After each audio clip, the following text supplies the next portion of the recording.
Bonjour tout le monde, me voici aujourd'hui de nouveau avec Alissa. Bonjour Julie, bonjour à tous. Tu es thérapeute dans la relation d'aide et tu t'es spécialisée aussi dans la psychogénéalogie. Aujourd'hui on va parler du trauma transgénérationnel, mais qu'est-ce que c'est? Alors par traumatisme transgénérationnel, on entend une blessure psycho-émotionnelle, une souffrance qui s'est transmise de génération en génération. D'accord. Et cette blessure, elle est liée à un événement traumatique. Ça peut être une perte marquante, un accident, un deuil non achevé ou toute forme de violence, une maltraitance, un abus. La liste est longue sur un trauma, mais oui, c'est bien que tu les cites quand même pour qu'on puisse un peu situer tout ça. Oui, et puis ça peut être aussi relié à un traumatisme secret ou nié dans la généalogie. Et donc, en fin de compte, c'est un traumatisme qui n'a pas été pris en compte, une douleur qui n'a pas été reconnue.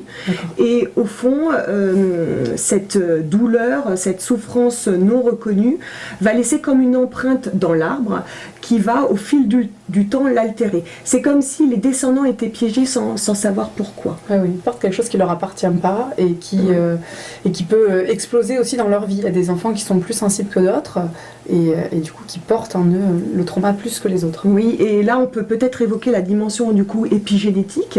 C'est accepter l'idée qu'on n'hérite pas seulement du matériel génétique de nos lignées, mais qu'on hérite aussi des émotions vécues antérieurement par nos aïeux. Exactement. Et c'est aussi accepter l'idée que ces émotions puissent être transmises génétiquement et que des faits traumatiques déterminés puissent s'inscrire dans l'ADN de nos descendants. Et du coup, dans ce cas-là, on va parler d'une mémoire génétique souffrante. Oui, parce que ça y est, ça a été établi à travers nos gènes, on transmet les traumas. Donc c'est assez dingue de se dire. Il y a des études qui ont été faites sur le sujet aussi, quelques recherches en effet.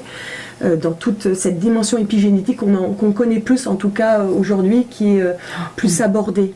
Exactement. Et toi, Lisa, comment tu accompagnes ce trauma? Alors déjà, dans l'accompagnement, le postulat de base, c'est que tout ce qui n'est pas dit est répété. Donc l'accompagnement proposé, c'est en séance, c'est de revenir sur le trauma et les émotions associées. Oui. Puisqu'au fond, la douleur, elle attend d'être conscientisée, d'être exprimée pour être guérie. Donc l'idée du travail proposé, c'est vraiment de revenir sur la blessure originelle, de revenir sur cette douleur pour la mettre en lumière. C'est tout un cheminement en fait, de mise en lumière. Et puis une petite enquête aussi à la maison, parce que si on n'a pas conscience que, je sais pas moi, c'est l'arrière-grand-père qui a tué un de ses petits-enfants et que on porte ça, si on n'a pas investigué un petit peu ou qu'on n'a pas accès aux informations, parce que des fois la famille est très loin dans un autre pays ou on n'est pas en bon lien, ou alors tout le monde est mort. Enfin, c'est pas toujours évident de cibler le point d'impact.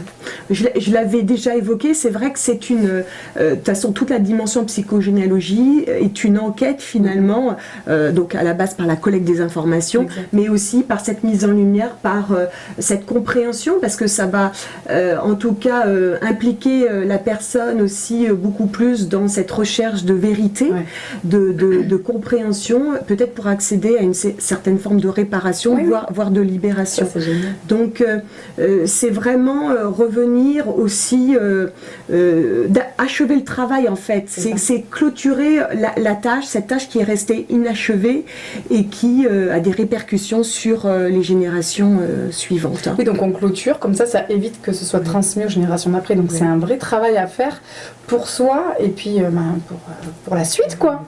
Alors ça implique aussi de la part de la personne d'être en capacité à un moment donné de peut-être, je dis bien peut-être, être en résistance envers le clan familial, peut-être même en opposition, ou tout du moins d'être dans une attitude, une posture de recherche, de compréhension et d'éclairage.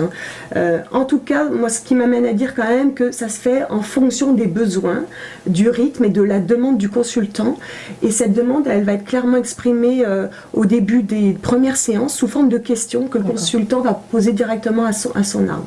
Et cette question, elle est vraiment essentielle pour la suite du cheminement. C'est comme un fil conducteur. Donc tout se fait au rythme, sans obligation, sans contrainte, j'allais dire sans violence aucune pour soi, parce que déjà le cheminement lui-même est assez remuant, bouleversant. J'avais pu en parler. Donc voilà, revenir vraiment aussi à cette demande initiale, c'est important de le dire. Très bien, parfait. Merci beaucoup Alicia. Merci Julie, merci. Merci à vous de nous avoir écoutés, on vous dit à bientôt. Au revoir.